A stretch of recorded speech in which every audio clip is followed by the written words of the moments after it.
കർത്താവായ ദൈവത്തിൻ്റെ നാമം വാഴ്ത്തപ്പെടുമാറാകട്ടെ. വീണ്ടും ഒരുമിച്ച് കർത്താവായ ദൈവത്തിൻ്റെ തിരുസന്നിധിയിൽ കടന്നു വരുവാൻ ദൈവം കൃപ നൽകിയതിനാൽ ദൈവത്തെ സ്തുതിക്കുന്നു. ദൈവത്തെ മഹത്വപ്പെടുത്തിയാണ് ഈ തിരുവചനത്തിലൂടെ ദൈവത്തിൻ്റെ ആത്മാവ് നമ്മളോട് ഇടപെടുന്ന വചനമാണ്. ഈ വചനത്തിലൂടെയും ഈ ദൈവിക സന്ദേശം കേൾക്കുന്ന എല്ലാവർക്കും കർത്താവായ യേശു ക്രിസ്തുവിൻ്റെ നാമത്തിൽ സ്നേഹവന്ദനം അറിയിച്ചു കൊള്ളുന്നു. മത്തായി എഴുതിയ സുവിശേഷം 15-ാം അധ്യായത്തിൻ്റെ 32-ാം വാക്യം. ഹല്ലേലൂയ.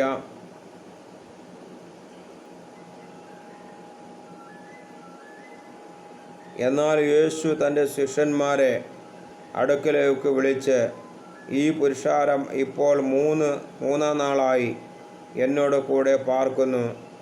അവർക്ക് ഭക്ഷിപ്പാൻ ഒന്നും ഇല്ലായ്ക കൊണ്ട് അവരെക്കുറിച്ച് എനിക്ക് മനസ്സലിവ് തോന്നുന്നു. അവരെ പട്ടിണിയായി വിട്ടയപ്പാൻ മനസ്സില്ല. അവർ വഴിയിൽ വെച്ച് തളർന്നു പോയേക്കാം എന്ന് പറഞ്ഞു. Praise the Lord. ഹല്ലേലൂയ. ഇവിടെ നമ്മൾ പഠിക്കുമ്പോൾ നമ്മുടെ ജീവിതത്തിന് വലിയൊരു അനുഗ്രഹമായി മാറുവാൻ തക്കവണ്ണം കർത്താവിൽ നമ്മെ ഏൽപ്പിച്ചു കൊടുക്കുമ്പോൾ സ്വർഗീയ പിതാവായ ദൈവം നമ്മളെ അനുഗ്രഹിക്കുവാൻ തക്കവണ്ണം ഇടയായിത്തീരും. 7 അപ്പവും മീനും കൊടുത്ത് 4000-ത്തിലധികം പേരെ ഭക്ഷണം നൽകിയ ഒരു കർത്താവായ ദൈവമാണ് നമ്മുടെ കർത്താവായ ദൈവം. അത് ഇവിടെ തന്നെ വായിക്കുന്നതായി നമുക്ക് കാണുവാൻ സാധിക്കുന്നു.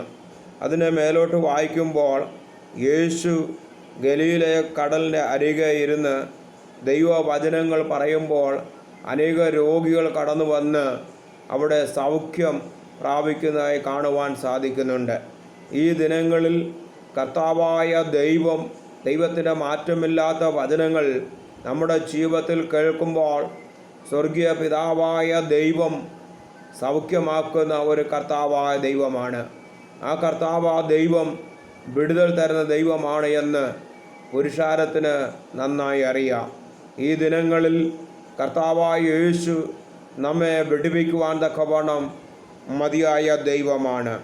അപ്പോൾ ഈ ദൈവവചനങ്ങൾ കേട്ട് അനേക രോഗികൾ വിടുതൽ പ്രാപിച്ച് മുമ്പോട്ട് വരുമ്പോൾ ഹല്ലേലൂയ, പുരുഷന്മാർ എല്ലാവരും യേശുവിൻ്റെ കൂടെ ഉണ്ടായിരുന്നു.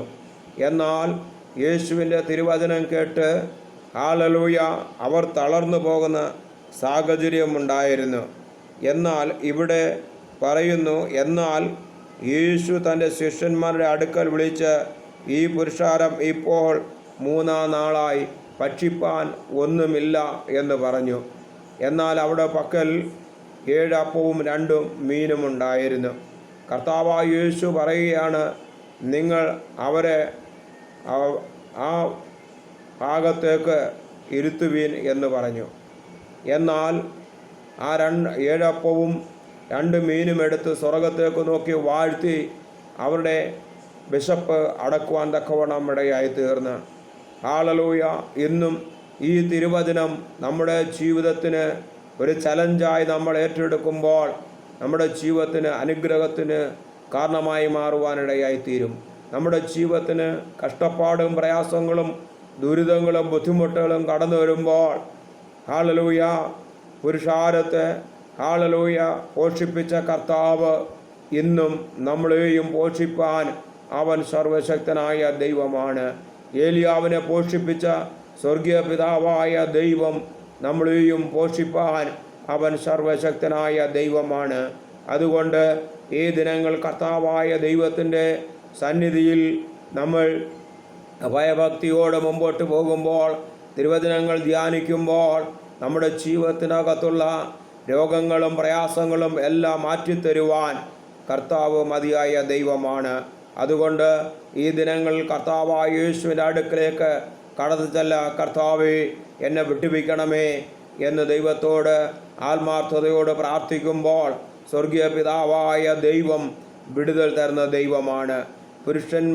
പുരുഷാരം ദൈവവചനം കേട്ടപ്പോൾ അവിടെ ജീവിതത്തിൽ അനുഗ്രഹമാക്കി മാറ്റിയ കർത്താവ് ഇന്നും നമുക്ക് നമ്മുടെ ജീവിതത്തിൻ്റെ നിലവാരത്തെ കാണുന്ന സ്വർഗീയ പിതാവാ ദൈവം.